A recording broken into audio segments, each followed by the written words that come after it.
यादवों को यह चिंतन मनन करना चाहिए।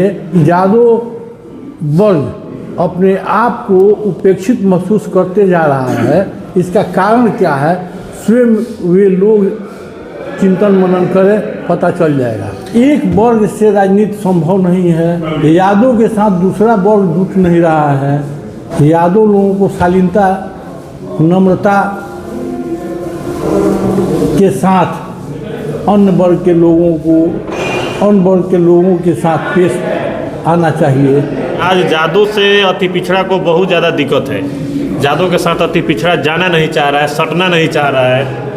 क्या वजह देखते हैं इसको? देखिए, दमन दबाव, ये लोग क्रोधित होकर के उनको अपमानित करते हैं। अति पिछड़ा के लोगों को कैसे सटेगा?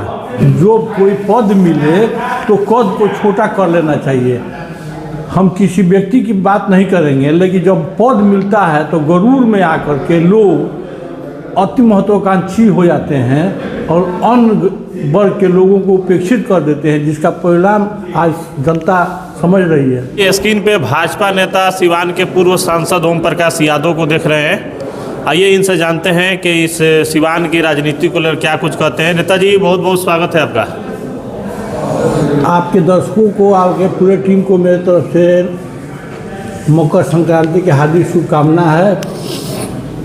क्या कुछ कहिएगा, सिवान के जो राजनीति है, आप लोग का प्रचंड जीत हुआ, राजद के जो करारी हार हुई है, अब राजद में टूट पड़ा है, भाजपा उसको भुनाने में लगा हुआ है। कोई जदयू वाला अपने तरफ खींच रहे हैं, भाजपा वाले अपने तरफ खींच रहे हैं राजद के कार्यकर्ताओं को। देखिए, लोकतंत्र में सबको किसी न किसी दल में जाने का अधिकार है। जिसको जहां जाना है जाए, उससे कोई अंतर पड़ने वाला नहीं है।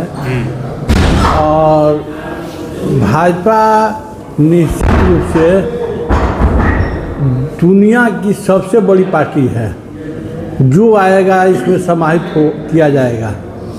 राजद के तो लोग कहते हैं भाजपा वॉशिंग मशीन है, सारा पाप धुल जाता है। पाप वो लोग करते हैं तो धोने का काम हम लोग करते हैं। निश्चित रूप से इतने दिनों तक प्रधानमंत्री या उनके मंत्रिमंडल के किसी सहयोगी पर आज तक करप्शन का कोई आरोप नहीं लगा, लेकिन आरजेडी और कांग्रेस के लोगों पर एकाएक करप्शन का जो आरोप लगा, भारत की जनता जानती है। अच्छा, आप सिवान के सांसद रहे हैं, कोई एक दौर था कभी जब सिवान के सांसद भी यादव हुआ करते थे, विधायक भी यादव थे, कोऑपरेटिव चेयरमैन भी यादव थे, यहाँ तक कि सिवान नगर परिषद में भी यादव ने अपना समर्थित उम्मीदवार जिताया।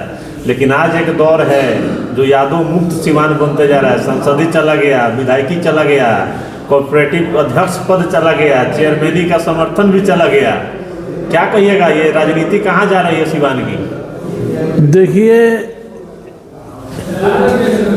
व्यक्ति विशेष और किसी वर्ग पर हम कमेंट नहीं करेंगे, लेकिन इतना जरूर कहेंगे कि एक वर्ग और एक धर्म के वजह से राजनीति नहीं की जा सकती है। निश्चित रूप से आपने जो कहा, वह यादवों को यह चिंतन मनन करना चाहिए। जब देश में सामूहिक नेतृत्व है तो उस नेतृत्व के साथ खड़ा होना चाहिए। लेकिन यादव वर्ग अपने आप को उपेक्षित महसूस करते जा रहा है। इसका कारण क्या है, स्वयं वे लोग चिंतन मनन करें, पता चल जाएगा। क्या वजह, आप वजह क्या मानते हैं? आप एक पुराने नेता हैं, आप इस हर एक समाज के लोगों से जुड़े हुए हैं, आपको भली भांति पता होगा। क्या वजह, आप क्या मानते हैं, सबसे बड़ा वजह क्या है इस चीज़ का? इसका चीज़ का मानना है कि एक तो अति विश्वास और एक वर्ग से राजनीति संभव नहीं है। यादव के साथ दूसरा वर्ग जुट नहीं रहा है। इसका कारण है यादव लोगों को शालीनता, नम्रता के साथ अन्य वर्ग के लोगों के साथ पेश आना चाहिए।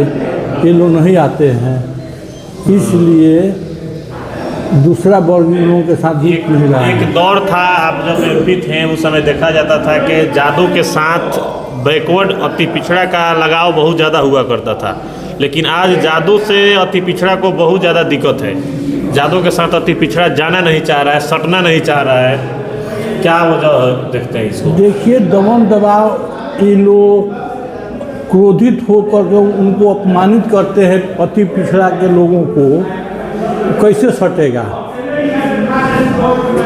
हर वर्ग को सम्मान चाहिए, इज्जत और प्रतिष्ठा चाहिए। जो कोई पद मिले तो पद को छोटा कर लेना चाहिए। हम किसी व्यक्ति की बात नहीं करेंगे, लेकिन जब पद मिलता है तो गरूर में आकर के लोग अति महत्वाकांक्षी हो जाते हैं और अन्य वर्ग के लोगों को उपेक्षित कर देते हैं, जिसका परिणाम आज जनता समझ रही है। अभी भी राजद के कुछ लोग हैं जो कह रहे हैं कि भले ही 7 सीट हम लोग हार गए हैं सिवान में, लेकिन एक जो हम लोग जीते हैं वो 7 पर बराबर है। निश्चित रूप से उसका तो अफसोस हम लोगों को भी है कि एक हम लोग हार गए, लेकिन याद कीजिए जब हम जदयू में थे तो 8 में 8 सीट जीते हुए थे 2010 में। चंद्रकेतु सिंह उस समय हमारे जदयू के जिलाध्यक्ष थे